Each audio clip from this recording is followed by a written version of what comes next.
सरकारी नौकरी की तैयारी कर रहे लाखों युवाओं के सपने को एक बार फिर से झटका लगा है। एसएससी अपनी कई खामियों की वजह से एक बार फिर चर्चा में है, जिसको लेकर दिल्ली में कई शिक्षक प्रोटेस्ट कर रहे थे, जिसमें से एक विपिन सर भी थे।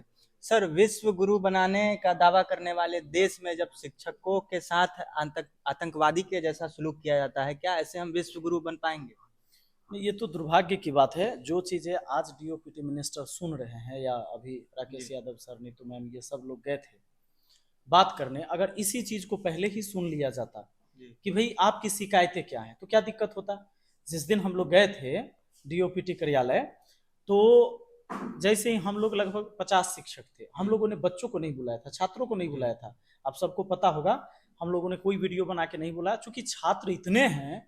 और जब सारे शिक्षक, चूंकि हिंदुस्तान भर के शिक्षक अगर ये कह दे कि सभी छात्र चलिए दिल्ली, तो फिर मुझे नहीं लगता कि पूरे दिल्ली में कहीं जगह होगा खड़ा होने का। तो हम लोगों ने छात्रों को नहीं बुलाया था, चूंकि हमें बात करनी थी। लेकिन जब हम लोग बात करने के लिए गए तो उन लोगों को तो पहले से पता था कि ये लोग आ रहे हैं। तो 50 शिक्षक गए वहां, 1000 से अधिक पुलिस बल वहां पहले तैनात कर दिए गए। 50 शिक्षक हाँ के लिए? हाँ, कि जैसे ही आए तो उठा के इसको बस में भर देना, वैसा ही किया गया। हम लोग उतरे कि उठा के बस में डाल दिया, उनकी पुलिस वैन लगी हुई थी, उसमें डाल दिया बंद करके। अब सबको जो है कि 2-3 बस में डाल के और दिल्ली से बाहर ले जाके छोड़ दिया।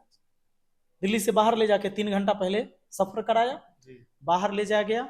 उसके बाद ऐसे जगह छोड़ा जहां कोई गाड़ी उड़ी नहीं मिल रहा है। अच्छा। फिर हम लोगों ने अपना अपना फोन करके, जो रिश्तेदार है, दोस्त हैं, जहां भी गाड़ी उड़ी मंगवा के फिर से वापस आए। दोबारा में जंतर मंतर पर बच्चों ने आंदोलन शुरू कर दिया जब उनको पता चला कि हमारे शिक्षकों को अरेस्ट किया गया है। तब तो इतना बड़ा ये मुद्दा बनाने की कोई जरूरत ही नहीं था।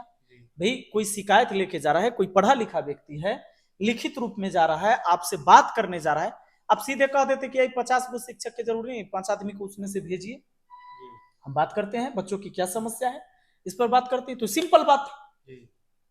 तो अगर आप पढ़े लिखे लोगों का भी नहीं सुनेंगे, आप मिनिस्टर हैं, आप अधिकारी हैं, कोई आदमी लिखित रूप में कुछ लेके जाता है, उसको आप नजरअंदाज करेंगे, पुलिस से लाठी चलवा देंगे, आवाज को बंद करवाएंगे, तो विश्व गुरु देखने का सपना तो छोड़ दीजिए। सर, कानपुर का एक लड़का था, उसका सेंटर जो है अंडमान निकोबार भेज दिया था। आया सुनने में, हमें भी हमने न्यूज में भी हमने भी देखा है। अब जरा सोच के देखिए कि एक नेता का जब चुनाव होता है तो उसी के क्षेत्र में हो जाता है। पहले क्या होता था कि चुनाव के टाइम में वोट के लिए लोग बम गोली चला देते थे, पूरा बूथ कैप्चर कर लेता था लोग हथियार के दम पर। आज व्यवस्था बदली है, ऐसा नहीं हो पाता है।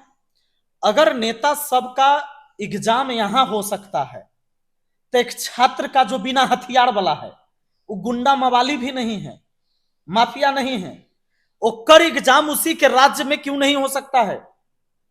सवाल यह है। स्टेट गवर्नमेंट करवाती है तो सेंट्रल गवर्नमेंट को क्या दिक्कत है कि रेलवे या एसएससी का एग्जाम उसके राज्य में ही करवा दे, एक जिला बाद करवा दीजिए। बच्चे यहां से भेजिएगा आप किसी को 1500 किलोमीटर दूर, किसी को 2000 किलोमीटर दूर, किसी को 2400 किलोमीटर दूर, किसी को लगता है 24 घंटा, 72 घंटा, 48 घंटा ऐसे लगता है उनको परीक्षा देने जाने में। अब जरा सोच के देखिए, 5 दिन पहले उनको पता होता है कि सेंटर कहाँ है। क्या है भाई, चोरी ना कर ले इसलिए। तो चलिए ठीक है, अब आप ऑनलाइन भी परीक्षा लेते हैं, ऑनलाइन परीक्षा लेते हैं तो कैसे चोरी होगा पहले ही बताइए। या तो कोई साइबर क्राइम करे वाला करेगा, कंप्यूटर हैंग करेगा, और नहीं तो आपके ही अधिकारी और नेता सेंटर मैनेज करेगा। आम व्यक्ति का तो ये पावर नहीं है। तो आप उस पर शिकंजा न कस के, उस पर जो करना था उसके अपनी गलती का ठिकरा बच्चों के ऊपर फोड़ते हैं कि तोरा भेज देंगे, यहां से चले जाओ 2400 किलोमीटर दूर एग्जाम देने, और उस एग्जाम के अंदर कोई धांधली तुझे दिख भी गया तो तू आवाज नहीं उठा सकता, क्योंकि तू अपने घर से ऐसी 2400 किलोमीटर दूर है, तुम्हें ना तो यहाँ कोई जानने वाला है ना पहचानने वाला है, तुम यहाँ आवाज नहीं उठा सकते। ये लोग अपना बचने के लिए सब व्यवस्था रख रखा है। बिहार का बच्चा बिहार में क्यों एग्जाम नहीं दे रहा है? उत्तर प्रदेश का बच्चा उत्तर प्रदेश में ही क्यों एग्जाम न दे? क्या सरकारें वहां नहीं है? क्या वहां व्यवस्था नहीं है? क्या वहां प्रशासन नहीं है? क्या वहां परीक्षा सेंटर नहीं है? उस राज्य के बच्चे को बुलाकर इस राज्य में, इस राज्य के बच्चा को बुलाकर उस राज्य में एग्जाम कराने का तो कोई बात ही नहीं बनता है। हम लोग इसके खिलाफ हैं, और जो एग्जाम होता भी है सरल सरल कंप्यूटर दे दिया, 3rd जनरेशन का कंप्यूटर। यहाँ 13वां जनरेशन चल रहा है कंप्यूटर का। 3rd जनरेशन का कंप्यूटर जो बैठा के रख रखा है, उस सबको टेंडर दे दिया एग्जाम कराने के लिए। न माउस चल रहा है, न कंप्यूटर चल रहा है, बंद हो जा रहा है बीच में, बच्चा फ्रस्ट्रेट हो जा रहा है। क्या वो एग्जाम देगा? अरे ऑनलाइन एग्जाम नहीं करवा सकते, ऑफलाइन लीजिए। पहले भी ऑफलाइन एग्जाम होता था कि नहीं होता था? लीजिए ऑफलाइन एग्जाम। जब आपसे ऑनलाइन एग्जाम लेने में आप नहीं सकते हैं, 1.5 महीना 2 महीना तक आप एग्जाम करवाते रहते हैं, ऑफलाइन एग्जाम ले लीजिए ना। क्या दिक्कत है? बच्चे दे ही रहे थे।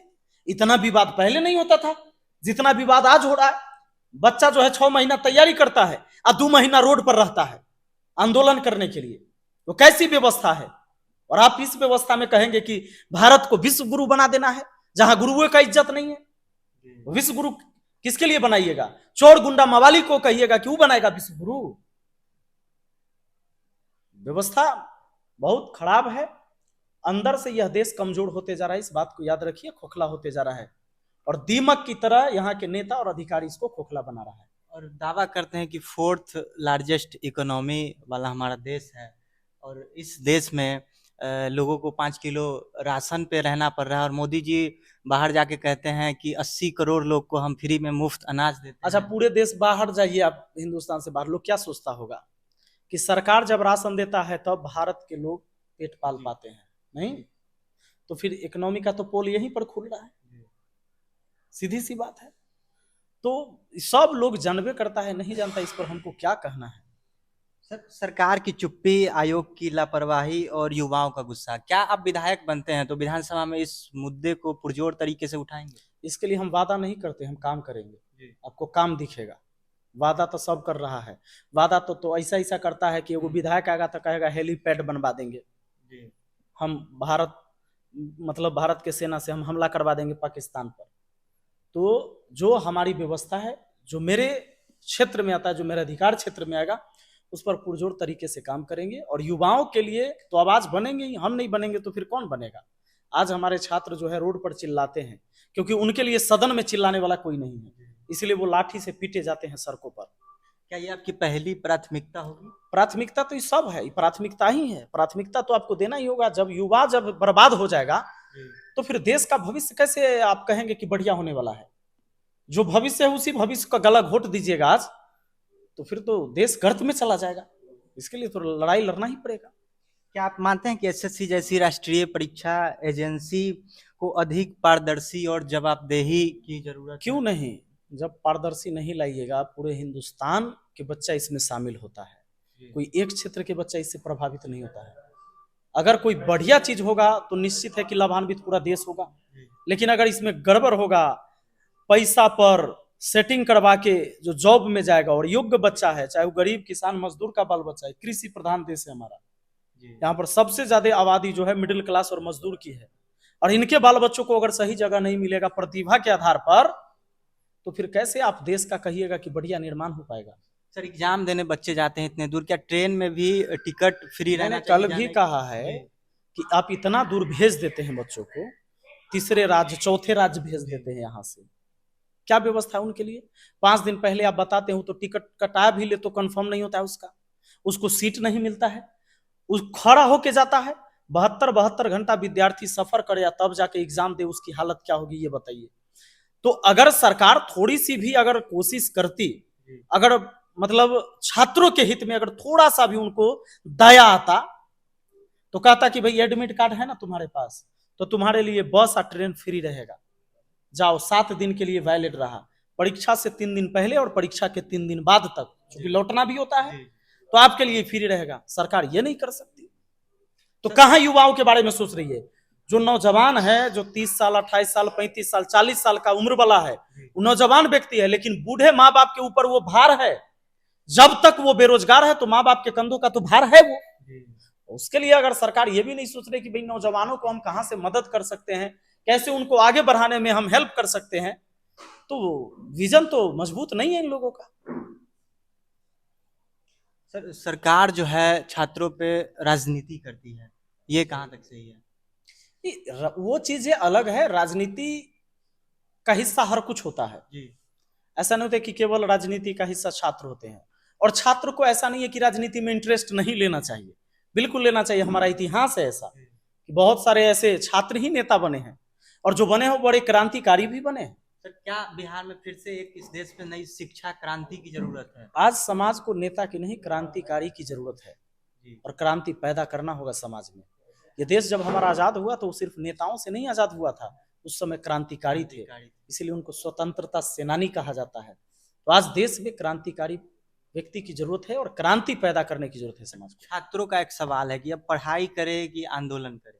मैं वही कहा, ये तो सरकार जवाब दे कि छात्रों को अब क्या करना चाहिए। जो सत्ता में बैठे लोग हैं उनको जवाब देना चाहिए कि छात्र का काम क्या है, आंदोलन या पढ़ाई करना।